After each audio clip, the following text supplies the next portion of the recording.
Sadhana Forest started here in 2003, and it was never meant to be what you see today. It was just meant to be a small family living here, planting some trees, and maybe some other families would come and join them. And then a volunteer came, and another volunteer came, and it grew and grew to one of the largest residential volunteer projects. We have more than 1,300 volunteers join us every year now from around 50 different countries. And since the 20 years of starting, we've had more than 15,000 people come and volunteer, as well as dozens of thousands of visitors as well come here. So Sadhana Forest is aiming to create a culture, an environment where we can look at how we can live in a more compassionate way. So we look at how we can be more compassionate towards the environment. So we're planting trees, we're doing water conservation work, we're living in an off-grid community, we're being very mindful of how much waste that we can live, we're living in natural buildings, just really this idea of how to live in a more sustainable way. And we also look at how we can be more compassionate towards people by creating a culture of giving and sharing, and looking at how we can collaborate together and cooperate rather than competing and having winners and losers. We look at how we can be compassionate towards children by creating a space where they can feel free and to learn through their own curiosity, and looking at how we can be more compassionate towards animals as well. So it's creating a culture where we are giving to animals, caring for them, and not taking and using from them. So what we're trying to do here at Sadhana Forest is to work on ecosystem restoration. So 20 years ago, this was a dry piece of land, nothing was growing here. And now we have a forest with huge amounts of biodiversity. We have more than 160 different tree species here. We have around 100 bird species. We have so many animals and wildlife coming back here. So the forest is coming back. We really touch on a wide array of the SDGs in the different activities and outreach efforts that we're doing in the community. So we're looking at how to create a culture of togetherness. So the SDGs on gender equality and inclusion is really supported in Sadhana Forest. We have our management team that is mostly female. The project director here is a woman, and we have people from all different backgrounds and cultures, castes and sexual orientations here in Sadhana Forest, living together in harmony. We look at how we can touch on the life on land by creating huge amounts of biodiversity. The years we've been living here, there's been so many animals and species coming back, as well as all this indigenous trees that was, this ecosystem was pushed almost to extinction. But then, we're a part of the efforts to help bring these endangered ecosystem back. We're also looking at how we can reduce waste the best we can, and by living it in a sustainable way. We are composting here. We are all the water that we use is going back to the trees, to the plants. It's all built with natural materials, built by local people as well. So touching on this idea of supporting local people. So we have a community kitchen here where we feed dozens of thousands of free meals a year. So we have visitors coming from all around India, all different countries. Everyone that comes into Sadhana Forest, we open our doors for them. Well, actually, when you look around, you won't see any doors here. We want to be very open with people. So anyone that comes in, we want to feed them. We want to share food with them. First off, looking at the food, we consume 100% non-processed foods in our community. So we have no white rice, white sugar, white flour. We're using brown or red rice, whole grain flours, palm jaggery instead of white sugar, and it's pretty much oil-free cooking as well. And we follow a plant-based diet here.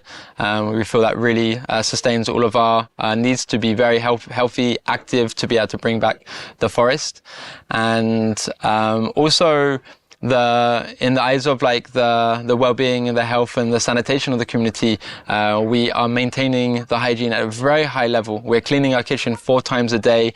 We're cleaning our toilets every day. All the community spaces, our hygiene is a massive priority. Because we're a community, so many people living together, this is not an area we can even think about neglecting. So it's something that is a lot of attention to detail is put on these areas as we live together. We have a huge impact in educating all the volunteers and all the visitors that come into Sadhana Forest every year. Huge amounts of people get to experience this different way of living. Many people come here not quite realizing what they're going to learn, what they're going to discover. I myself was one of these people. I came here 7 years ago, not quite realizing what I was getting myself in for, and it completely changed the way I see the world and the way I live.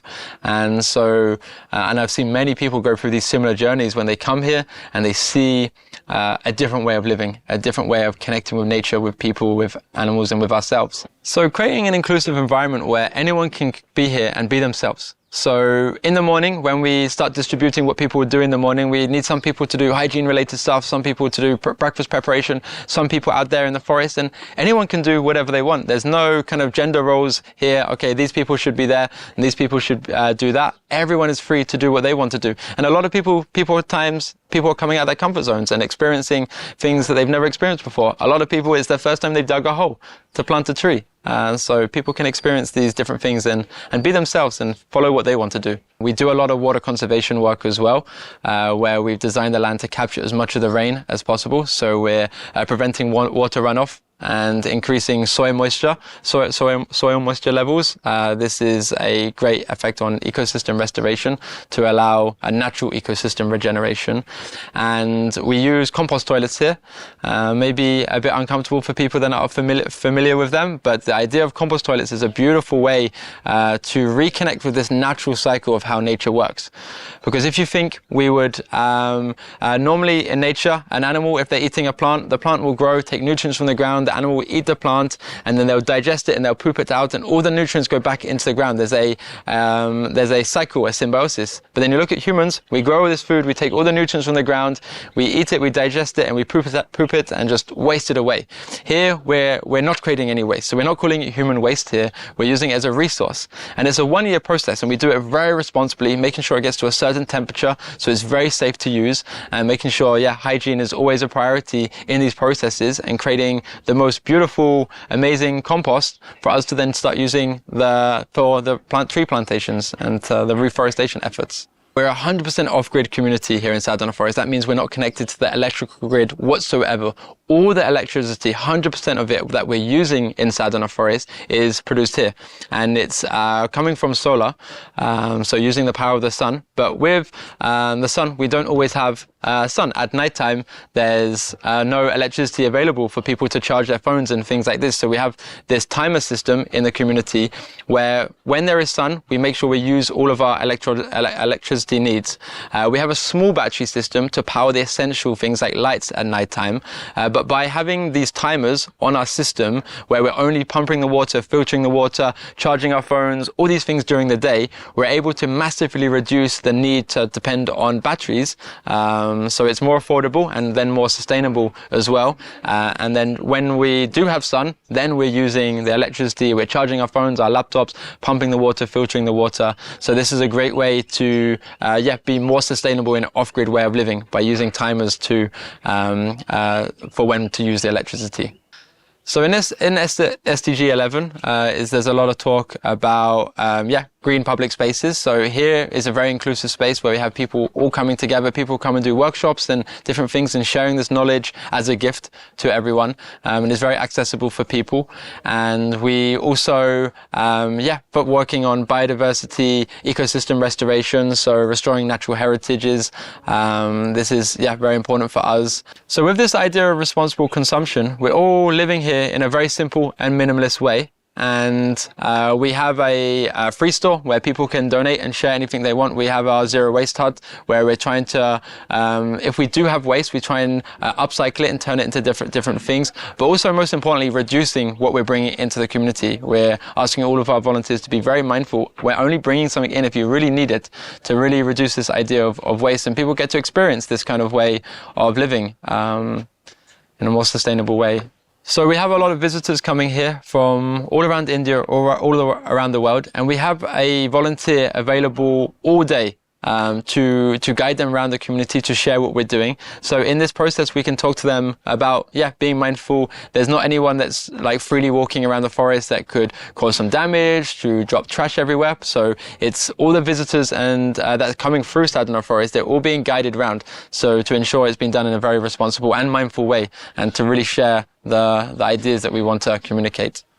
I think the way we look at metrics here is looking at how we can just be more kind and compassionate towards people, if people are coming away here feeling happy and feel like they've learned something, experienced something different. We're seeing the trees in the forest thriving. We're seeing the animals that we're taking care of all happy and loving and healthy. And then the people that come and experience this, connecting with this idea, then I feel like we're doing something good. It's a very beautiful feeling to sit in the main hut and seeing it full with people all around the world and seeing everyone smiling and laughing and connecting and learning and growing. And then for us, that's success, and that motivates us to keep expanding this more.